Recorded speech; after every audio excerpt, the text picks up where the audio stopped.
grato es poder estar con ustedes, hermanos de la Quinta Iglesia Bautista Sinaí. Realmente que para mí es una bendición cada domingo poder presentarme y poder compartir el consejo de la palabra del Señor.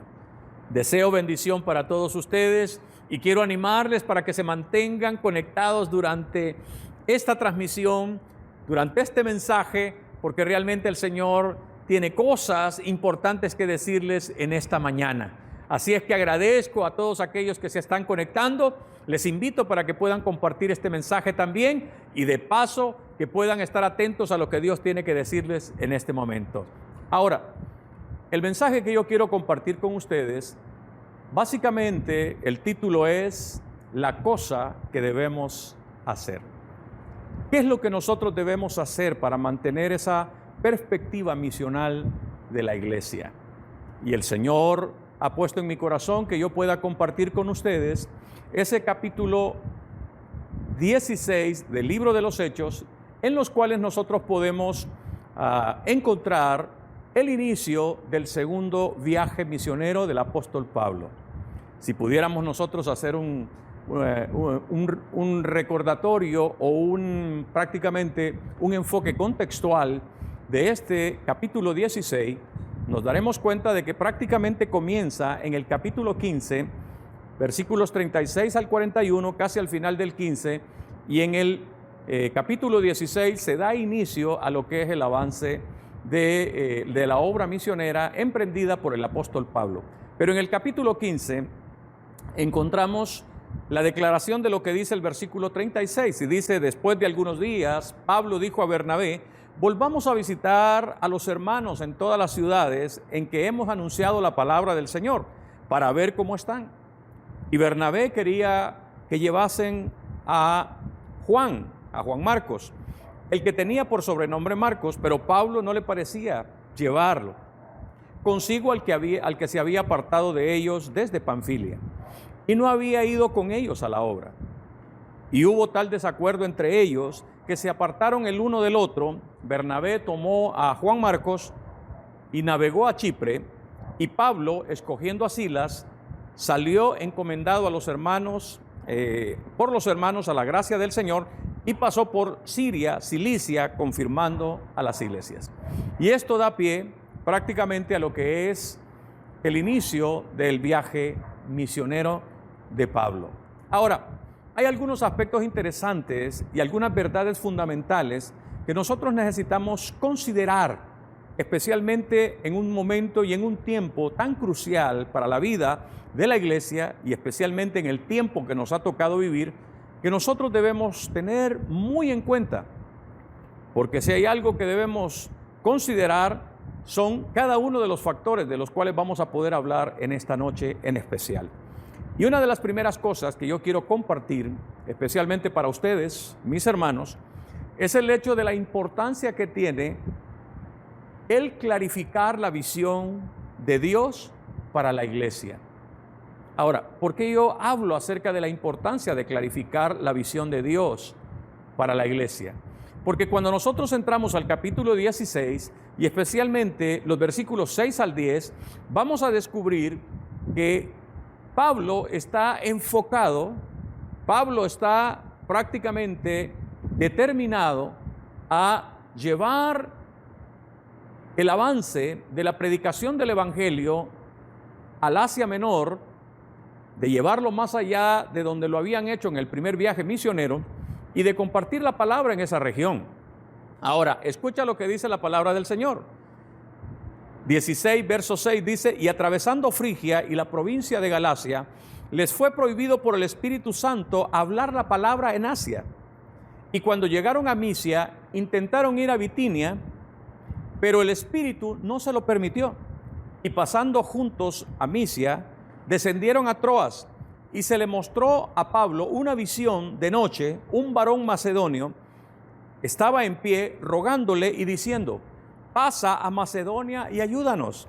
Cuando vio la visión, enseguida procuramos partir para Macedonia, dando por cierto que Dios nos llamaba para que les anunciásemos el Evangelio.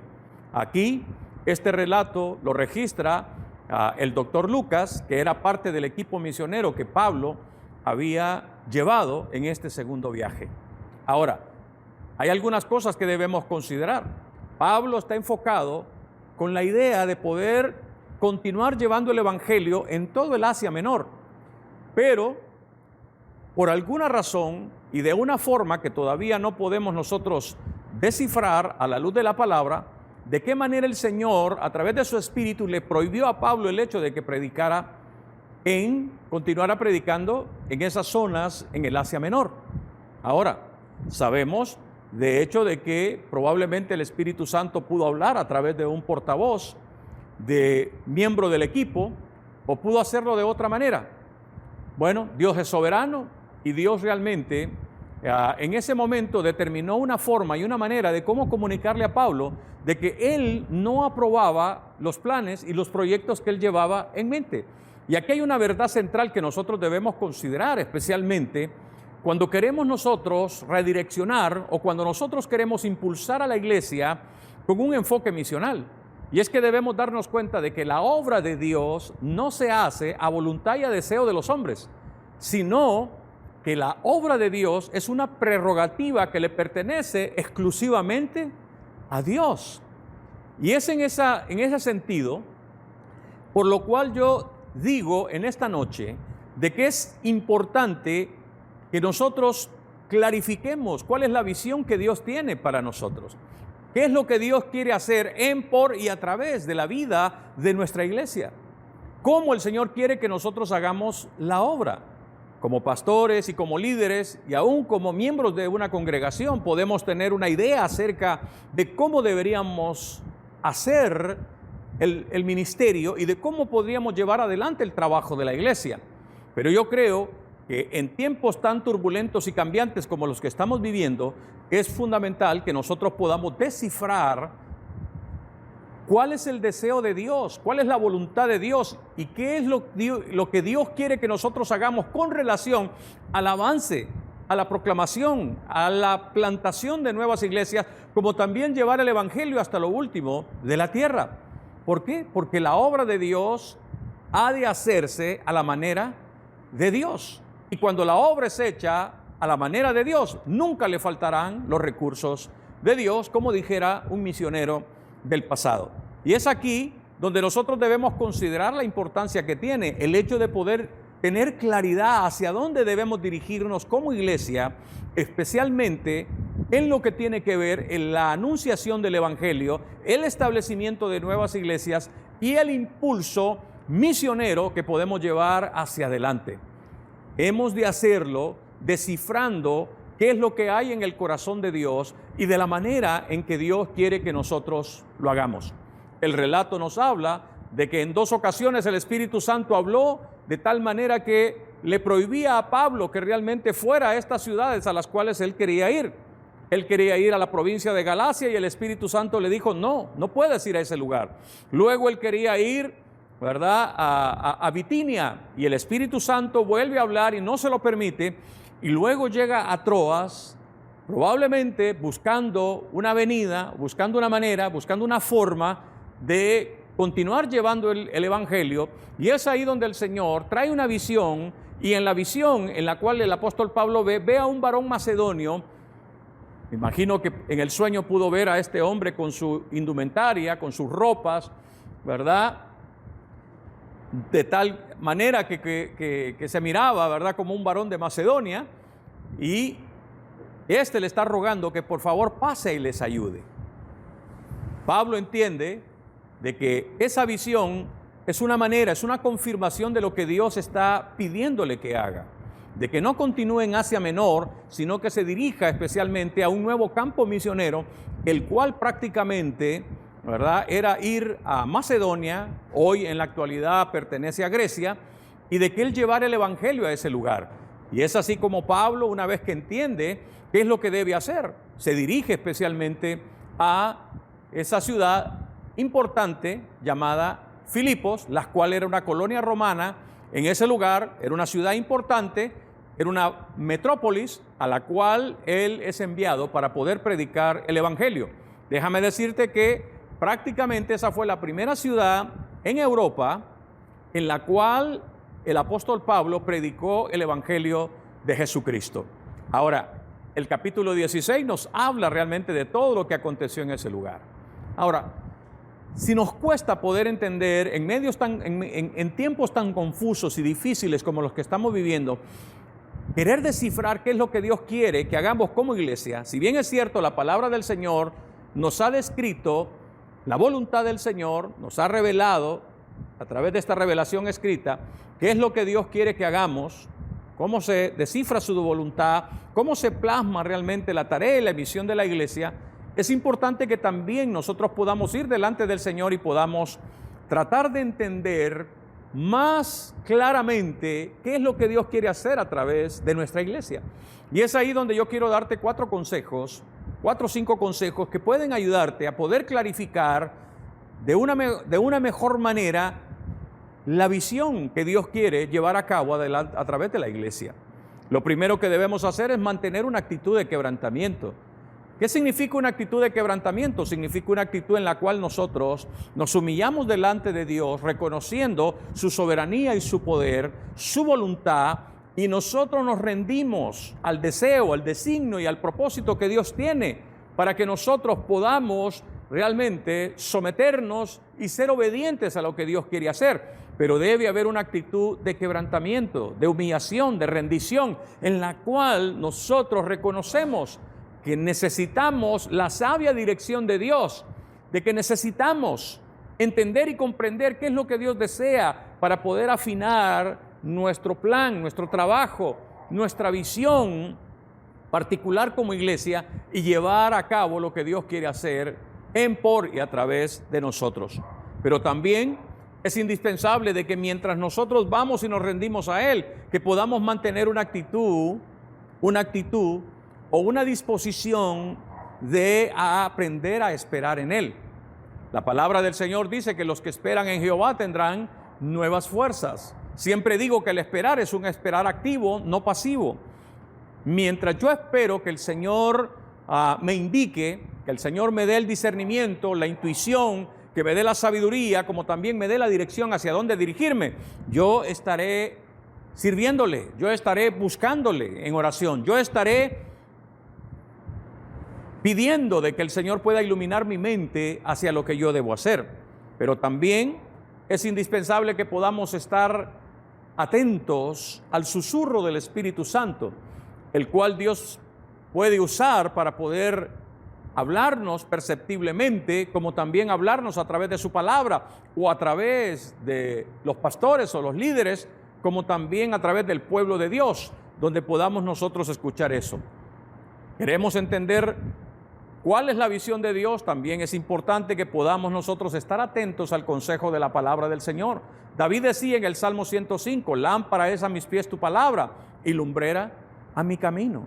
Yo puedo realmente tener luz y claridad en mi dirección y en mis decisiones cuando yo puedo estar atento al consejo de la palabra del Señor. Debo ser diligente, debo estar pendiente, como también debo estar dedicado al estudio, a la meditación de la palabra del Señor para poder encontrar luz y claridad que me permitan poder entender más claramente el deseo de Dios, el designio de Dios, el propósito de Dios y las cosas que debemos hacerlas y cómo debemos hacerlas, especialmente a la manera de Dios.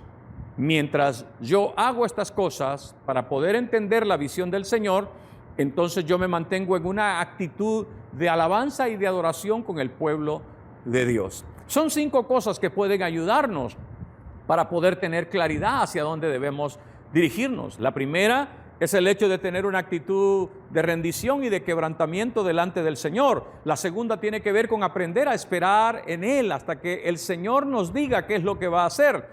Pero también estar atentos al susurro y a la voz del Espíritu del Señor, a las cuales Dios de manera soberana va a poder hablarnos en su momento y en su tiempo. Pero también debo ser diligente en el estudio, en la meditación de la palabra del Señor, y mientras yo hago estas cosas me mantengo conectado a la vida de la iglesia para regocijarme con el pueblo de Dios, para adorar corporativamente al Señor mientras esperamos, mientras el pueblo de Dios se une para poder estar atentos al consejo de lo que Dios quiere hacer en su obra. Y es ahí, estos 5 aspectos pueden ayudarte a poder clarificar la visión del Señor, como lo sucedió con Pablo. Pablo estaba empecinado en ir a determinado lugar, estaba determinado que quería continuar llevando el Evangelio, ¿verdad?, más allá de donde lo habían dejado en su primer viaje. Pero el Señor tenía otro plan, el Señor tenía otro propósito, y era el hecho de que si ya se había comenzado a predicar el Evangelio en Asia Menor, ahora era importante de que la obra se llevara a esa región de Macedonia, hoy conocida como Europa, y de que se compartieran las buenas nuevas de salvación también a ese lugar. Una vez que Pablo entiende qué es lo que Dios quiere hacer a través de una visión de un varón macedonio, entonces él se encamina para poder llevar adelante la obra del Señor. Y vemos a Pablo en el capítulo 16 de que él llega a Macedonia, especialmente a esa ciudad de Filipos, e inmediatamente, el primer día de reposo en el cual está en esa ciudad, él va y busca una sinagoga, no la encuentra, sale afuera de la ciudad y se va cerca de un río, porque realmente en las ciudades donde habían judíos, pero no había una sinagoga, lo que hacían las personas piadosas era de que se iban a los ríos y ahí tenían la oportunidad de orar y de poder escuchar algún mensaje de la palabra de Dios. Se establece de que en Filipos no había una sinagoga, porque para conformar una sinagoga se necesitaban por lo menos 10 hombres judíos para poder organizarla. En Filipos no lo había. Pablo va y llega a este lugar y entonces encuentra algunas mujeres que están reunidas a la orilla del río, a las afueras de la ciudad, y es la oportunidad en la cual él comienza a compartir la palabra del Señor. Ahora, aquí es donde yo quiero compartir entonces contigo una segunda cosa que debemos hacer.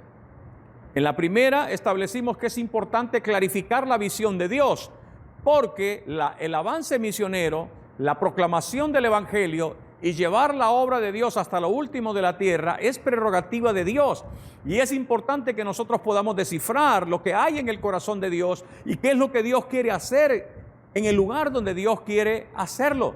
Como nos lo enseñaba Henry Blackaby en el libro de Mi experiencia con Dios, en la cual él establecía dentro de las lecciones de este libro el hecho de que Dios está trabajando y nosotros debemos unirnos donde Dios ya está trabajando. De hecho, que ya el Señor estaba trabajando en el corazón de mujeres piadosas y temerosas que habían abrigado la fe judía, pero que era importante de que ahora pudieran tener un encuentro personal con el Dios vivo y verdadero al cual Pablo predicaba a través del Evangelio. Y llega a este lugar, Pablo expone la palabra y resulta de que Dios abre el corazón de una mujer llamada Lidia, la cual era una comerciante, era una persona con muchos recursos, y esta mujer se convierte prácticamente, por lo menos registrado en el Nuevo Testamento, es la primera persona que se convierte en Europa. Al igual que otras personas llegaron a la fe a través de la proclamación del Evangelio que el apóstol Pablo hizo. Y una vez de que esta mujer se convierte y otros se convierten, ella les pide que puedan quedarse y hospedarse en su casa y que puedan utilizar su casa también como un recurso, como un medio a través del cual otras personas pueden también escuchar el Evangelio de Jesucristo. Ahora, es en ese contexto que debemos darnos cuenta de que cuando el enemigo siente de que realmente una iglesia está llevando el Evangelio y está tocando las puertas de sus dominios, el enemigo no se va a dejar esperar. El enemigo se va a levantar de una u otra manera, porque podemos nosotros ver de que cuando el apóstol Pablo llega a ese lugar, comienza la oposición y el enemigo se levanta a través de una adivina que algunas personas utilizaban como negocio, y dice el relato de que mientras Pablo caminaba por la ciudad y se dirigía a la hora de la oración, esta mujer salía y declaraba diciendo: estos hombres son siervos del Dios viviente y anuncian el camino de la salvación. Y esto irritó a Pablo porque le molestaba.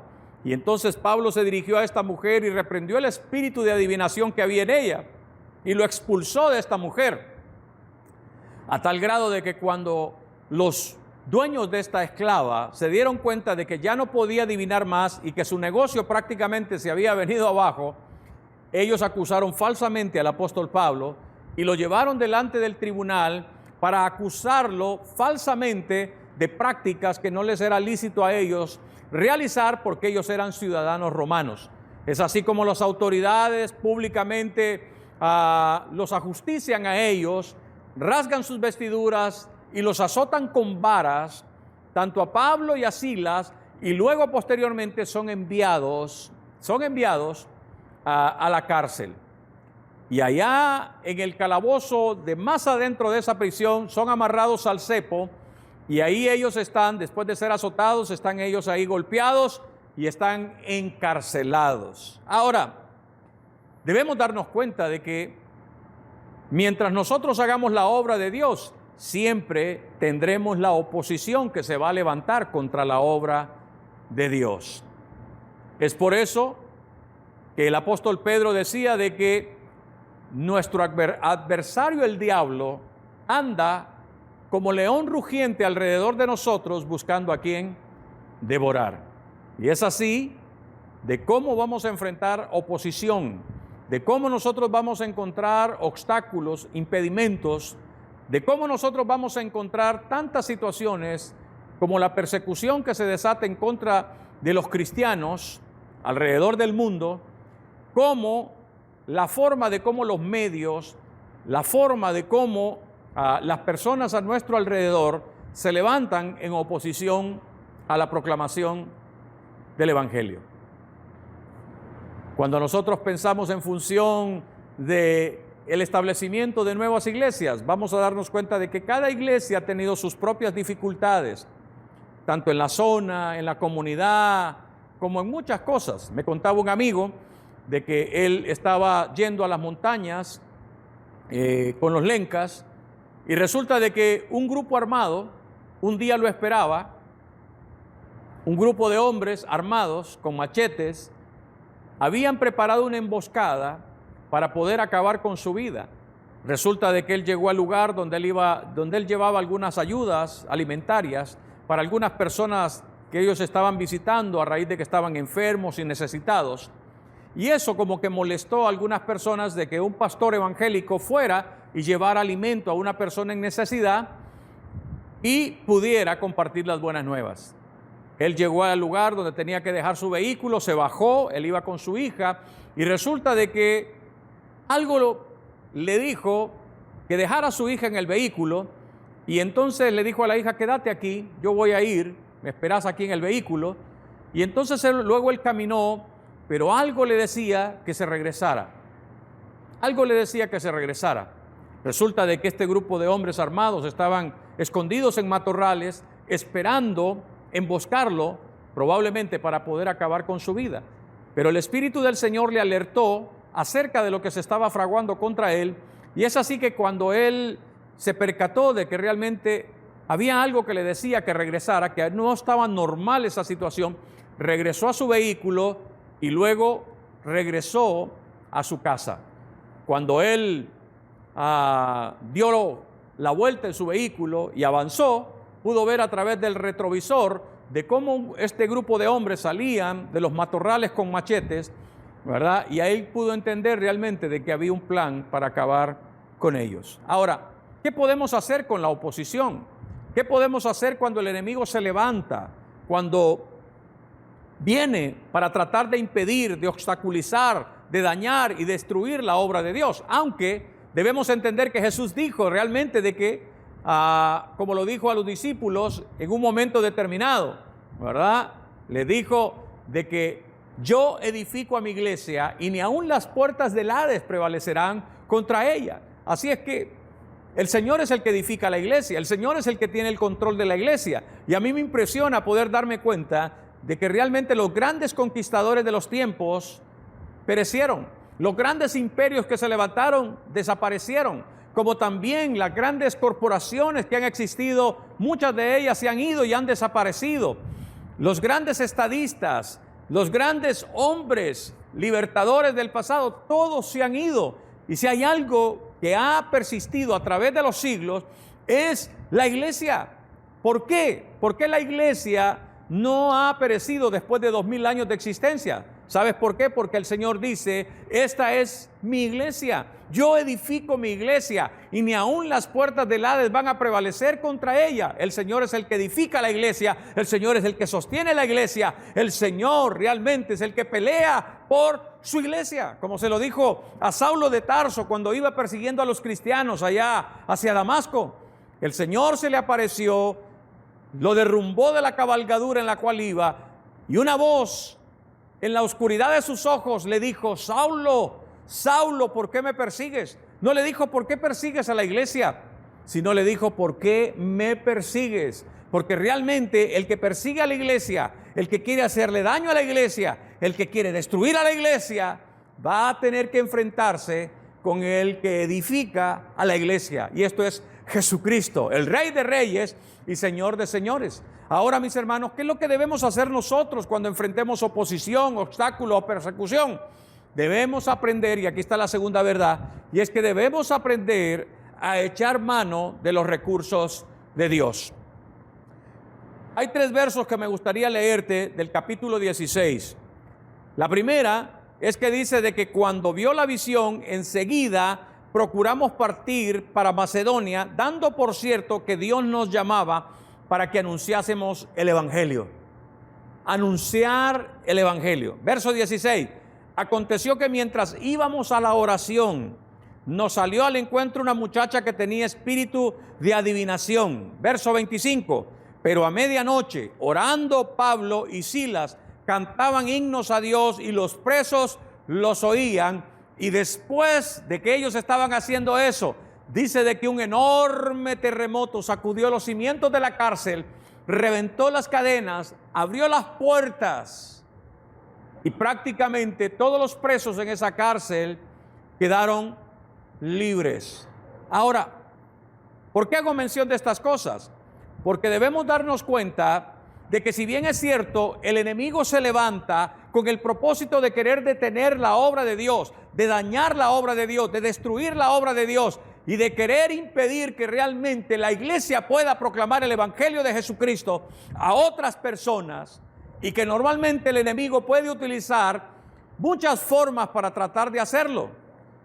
En el caso de Pablo y de Silas, que estaban en Filipos juntamente con Timoteo y Lucas, que eran parte del equipo misionero en este segundo viaje, vamos a darnos cuenta de que el enemigo utilizó 4 cosas para tratar de detener la obra del Señor. Primero, es que quiso, a través de la tortura, a través de una acusación falsa y de la tortura pública, quisieron doblegar la fe de Pablo y de Silas. Lo segundo es que a través de levantar un grupo adversario, contrario, levantando mentiras, ellos quisieron silenciar la voz en oposición al trabajo que estaba haciendo el apóstol Pablo. Así es que el enemigo va a querer doblegar nuestra fe a través del sufrimiento, de la injusticia, a través de la persecución, como también de otras situaciones en particular. También el enemigo va a querer acallar la voz de la iglesia y lo va a hacer levantando oposición. Es por eso que los medios de comunicación, es por eso de que las redes sociales y muchas personas se levantan en contra de la iglesia, especialmente para tratar de ridiculizar el mensaje del Evangelio, la práctica de la iglesia, como también a la persona de Jesucristo en medio de esas situaciones. El enemigo siempre va a querer acallar la voz de aquellos que anuncian las buenas nuevas de salvación. Pero también muchas veces el enemigo va a querer limitarnos, va a querer detenernos, va a querer mantenernos. Si bien es cierto, esta pandemia que hemos estado viviendo ha sido una manera para tratar de restringir la movilidad de la iglesia, como también la movilidad de los cristianos y de las personas a raíz de este COVID-19, ha sido una forma también que el enemigo puede utilizar o ha estado utilizando para querer detener el avance el avance de la obra del Señor, de la proclamación del Evangelio.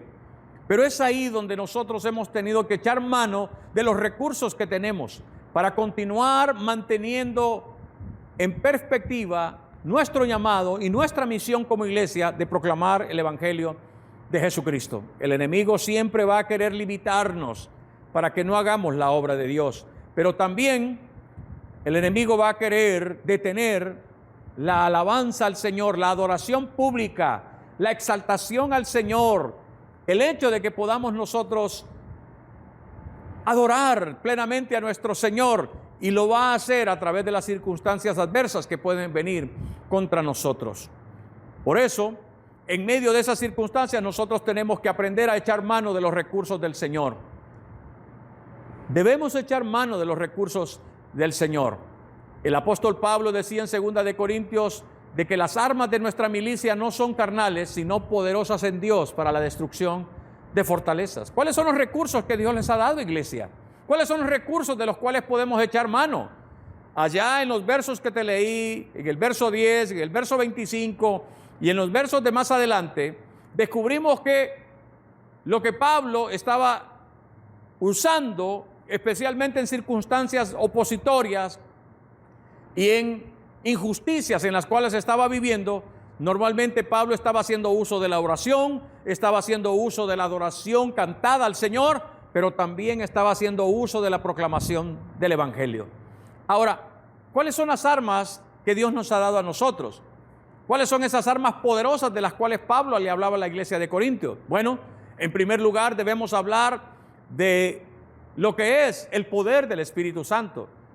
Hechos 1:8 dijo: pero recibiréis poder cuando haya venido sobre vosotros el Espíritu Santo, y me seréis testigos en Jerusalén, en toda Judea, en Samaria y hasta lo último de la tierra. Hay un poder que está en nosotros, como Pablo oraba a la iglesia de Éfeso, en la cual él rogaba para que ellos pudieran ser capaces de entender el poder que actuaba en ellos como iglesia, que ese mismo poder había sido capaz de poder levantar a Cristo de la tumba al tercer día y de poder establecerlo como Señor y Rey, ¿verdad?, a la diestra de Dios Padre. Es ese mismo poder que actúa en nosotros, y nosotros tenemos que ser llenos del Espíritu Santo, como lo decía el apóstol Pablo allá en Efesios capítulo 5, verso 18. No os embriaguéis con vino en el cual hay disolución, sino sed llenos del Espíritu Santo. ¿Por qué? Porque el ser llenos del Espíritu Santo es un poder que realmente va a actuar poderosamente, especialmente para la destrucción de fortalezas, para el convencimiento de las personas que están esclavizadas por el pecado o que sus ojos están oscurecidas a voluntad del príncipe de las tinieblas. Porque el Espíritu Santo es el que convence de pecado, de justicia y de juicio. El Espíritu Santo es el que traerá convicción a las personas al arrepentimiento y entregarán sus vidas a Jesucristo, como tú y yo lo hemos hecho. Pero también tenemos que darnos cuenta de que el Señor ha puesto en nuestras manos el poder del Evangelio. Pablo decía en Romanos capítulo 1, versículo 16, porque no me avergüenzo del Evangelio, porque es poder de Dios para salvación. No hay otro medio, no hay otro recurso, no hay otra forma a través de la cual el Señor pueda traer salvación a los pecadores que el poder del Evangelio. Por el poder del Evangelio es que nosotros podemos ser salvos, podemos ser liberados, como también podemos ser transformados a través del poder del Evangelio, porque es poder para salvación. Pero también debemos echar mano del poder de la oración, el poder de la oración. Santiago decía en el capítulo 5, verso 16 de esta carta, diciendo de que la oración eficaz del justo puede mucho. Tú no debes minimizar la importancia de la intercesión en privado, como también el poder de la intercesión de la iglesia cuando se une a clamar, cuando se unen a buscar el rostro de Dios, o cuando se ponen en la brecha para poder interceder por la salvación de las almas, como también para la intervención divina y sobrenatural de Dios, para la destrucción de fortalezas, para la destrucción de potestades, para la destrucción de enemigos que realmente se han levantado en contra de la iglesia. Y en Apocalipsis capítulo 12, verso 11, habla ahí de que realmente las personas ahí durante el periodo de la tribulación han vencido la obra de las tinieblas, los ataques del diablo con el poder del testimonio. Así es que son recursos poderosos que Dios nos ha legado. Ahora, mi hermano, déjame contarte una anécdota. Una de nuestras iglesias enfrentó una situación bastante difícil a raíz de que un grupo de personas al lado de la iglesia habían instalado una casa de tortura. Y en esa casa llevaban personas secuestradas, las torturaban. No se sabe realmente si alguna vez mataron a alguien, pero sí realmente se escuchaba el gemido, el dolor o los gritos de personas que sufrían cuando eran llevadas a ese lugar. Aparte de eso, la droga, aparte de eso, orgías que se realizaban en ese lugar. Y de repente esta gente comenzaron a sentir que la iglesia les estorbaba, porque habían tenido ahí la visita, ¿verdad?, de policías que habían andado rondando por la zona. Comenzaron a amenazar al pastor, luego comenzaron a amenazar a las familias de la iglesia con el propósito de que se fueran de ese lugar porque la iglesia estorbaba. Ahora, ¿qué hacer en una situación tan amenazante como esta? Lo que la iglesia hizo a través del pastor y del liderazgo fue realmente levantarse en una campaña de intercesión, de clamor, rogando la intervención del Señor en medio de estas situaciones. Y el Señor puso mano en medio de eso. No solamente estas personas fueron sacadas de ese lugar, sino que realmente la iglesia pudo comprar la propiedad y ahora está próximo para convertirse en un centro para ayudar a personas en necesidad, a personas vulnerables en medio de esas situaciones. Entonces, tenemos que echar mano de las armas de Dios. Iglesia, es importante que nos levantemos en oración, es importante que continuemos compartiendo el Evangelio de Jesucristo, llenos del Espíritu Santo, para que el Señor pueda moverse de una manera sobrenatural y gloriosa en, por y a través de la vida de la iglesia. Ahora, déjame darte una última cosa que debemos hacer, especialmente si queremos mantener una perspectiva misional acerca de la iglesia. Y es que la iglesia siempre tiene que jugar a la ofensiva, es no perder ese enfoque misional que debemos tener como iglesia. El apóstol Pablo en Lucas capítulo 16 dice lo siguiente, que cuando vio la visión enseguida procuraron partir a Macedonia, donde daban por cierto que lo que el Señor les llamaba a hacer era anunciar el Evangelio de Jesucristo. En el versículo 13 encontramos a Pablo reunido con un grupo de mujeres a la orilla de un río anunciando las buenas nuevas de salvación. Allá, después de que los cimientos de la cárcel son sacudidas, el carcelero, el administrador de la cárcel quiere suicidarse porque cree que todos los presos han huido, y Pablo lo detiene y le dice: no te hagas daño. Y este hombre atemorizado cae de rodillas y les dice: ¿qué puedo hacer para ser salvo? Y es ahí en Hechos capítulo 16 versículo 31 donde el apóstol Pablo le dice: cree en el Señor Jesucristo y serás salvo tú y tu casa. Y le hablaron la palabra del Señor no solamente a él, sino a todos los que estaban ahí en la cárcel, como también a todos los oficiales que estaban ahí en la cárcel, como también a toda la familia de este carcelero. Y todos creyeron al Evangelio y fueron bautizados como señal y testimonio de su fe en Jesucristo. Ahora, mi hermano, ¿qué es lo que debemos hacer? Tenemos que mantener un enfoque misional. Tú y yo tenemos que mantener una perspectiva acerca de lo que Dios quiere. En Hechos 1:8 dijo: recibiremos el poder del Espíritu Santo. ¿Para qué?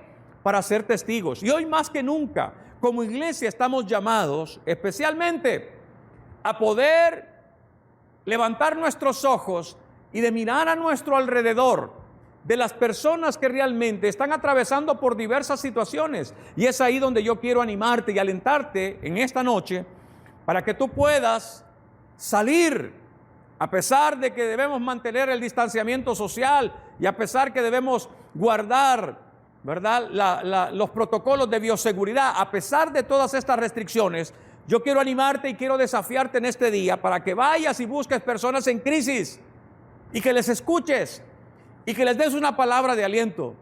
Yo quiero animarte y alentarte para que busques personas en necesidad y para que vayas y compartas con ellos realmente lo que ellos necesitan. Probablemente sea alimento, probablemente sea medicina, o probablemente sea una palabra de aliento o alguien que realmente pueda apoyarlos y acompañarlos en situaciones como estas. Ve y busca a esas personas en necesidad. Hay personas afligidas. Este COVID se ha llevado a tantas personas en nuestro país y probablemente continuará llevándose a personas.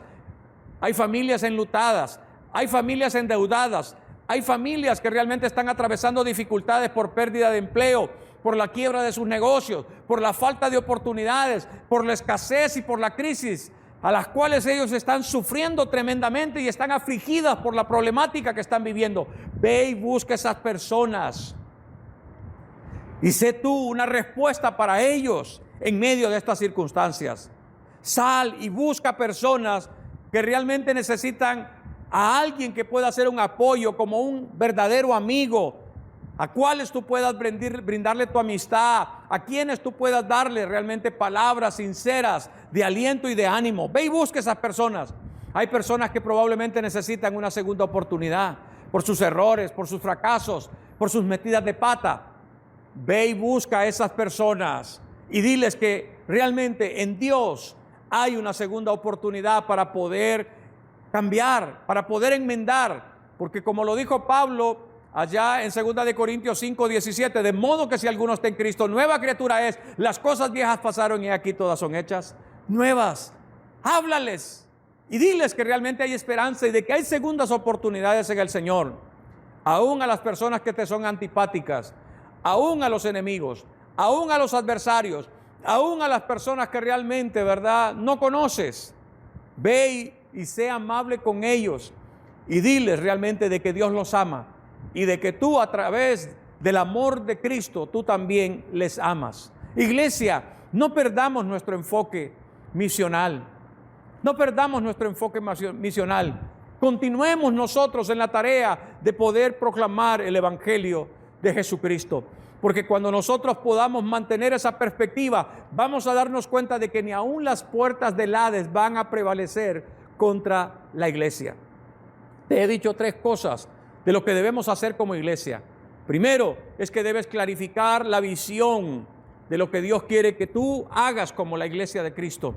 Segundo, que debes echar mano de los recursos del Señor, especialmente cuando la oposición y el enemigo se levante con el propósito de querer detener, de querer dañar o destruir la obra del Señor. Echa mano de los recursos del Señor. Fortaleceos en el Señor y en el poder de su fuerza. Vestíos de toda la armadura, decía el apóstol Pablo allá en Efesios. Lo tercero, es que tú debes jugar, ¿verdad? Tienes que jugar a la ofensiva, no a la defensiva, porque el Señor dijo de que Él edifica su iglesia y de que aún las puertas del Hades van a prevalecer contra ella. Déjame terminar con una anécdota. Hace unos años atrás, un pastor me pidió de que yo fuera a predicar en una campaña al aire libre en un determinado lugar. Yo me preparé, oré, y fui. El día que me tocaba predicar la palabra del Señor. Y la verdad es que había una tarima a la orilla en la calle, afuera de la iglesia, ¿verdad? Y todo estaba listo. Antes de comenzar el servicio, el pastor me dijo: pastor, hemos estado pasando por tiempos difíciles en los últimos tiempos. Si usted escucha de que de repente se oye un disparo en medio de esta situación, lo que yo le pido es que usted se tire de la tarima y se esconda detrás de ella, porque han habido situaciones conflictivas aquí hace un tiempo. Cuando él me dijo eso, le dije: pastor, mejor ni me lo hubiera dicho. Mi corazón se aceleró y literalmente puedo decir que tuve miedo. Pero de igual manera, el Señor me había puesto el deseo de que yo fuera y predicara en ese lugar, a pesar de que yo sabía de que era una situación, era una comunidad un poco difícil. Subí, expuse la palabra del Señor, proclamé el mensaje y después hice la invitación. Varias personas confesaron a Cristo ese día públicamente en ese lugar. La iglesia estaba feliz porque realmente ese día varias personas de la comunidad se habían entregado a Cristo. Pero había más júbilo en la iglesia y yo no entendía por qué los hermanos estaban tan felices. Después de que terminó el servicio y terminó todo, el pastor me dijo, no sabe lo que el Señor acaba de hacer en este lugar. No, le digo, solo sé que realmente el Señor abrió el corazón de muchas personas en este lugar. Sí, me dice, pero de esas personas que el Señor abrió el corazón, me dice, aquí realmente el Señor tocó la vida de una de las personas más problemáticas que hemos tenido nosotros en esta comunidad. Es una persona violenta, es una persona pleitista, es una persona que ha intimidado y ha herido a muchas personas en este lugar, pero esta noche la gracia del Señor vino sobre él y él dio testimonio de su fe en Jesucristo. Yo alabé al Señor en mis adentros y di gracias a Dios. ¿Sabes por qué? Porque si hay algo que debemos entender al final de esto, es que realmente la obra de Dios hecha a la manera de Dios, nunca le faltarán los recursos de Dios. Y debemos darle la prerrogativa a Dios en lo que debemos hacer nosotros como iglesia concerniente a la proclamación del Evangelio, al establecimiento de nuevas iglesias, como también al impulso de la obra misionera. Debemos hacerlo a la manera de Dios. No es prerrogativa de los hombres, es una prerrogativa de Dios. Segundo, debemos hacerlo con las armas que Dios nos ha dado. Porque cuando lo hacemos con las armas que Dios nos ha dado, ni las puertas del Hades prevalecerán contra la iglesia.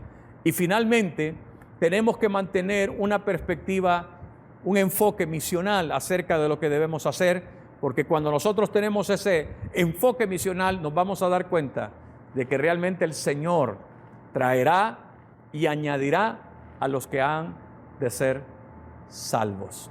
Así es que quiero dedicar este último tiempo para que podamos levantar esta oración como iglesia. Espero de que si el Señor te ha hablado de alguna manera a través de este mensaje, que realmente tú puedas tomar la decisión en tu corazón y puedas confirmarlo, disponiéndote para vivir y para servir fielmente al Señor. Oremos. Dios, te alabamos y te bendecimos, Señor, en esta noche.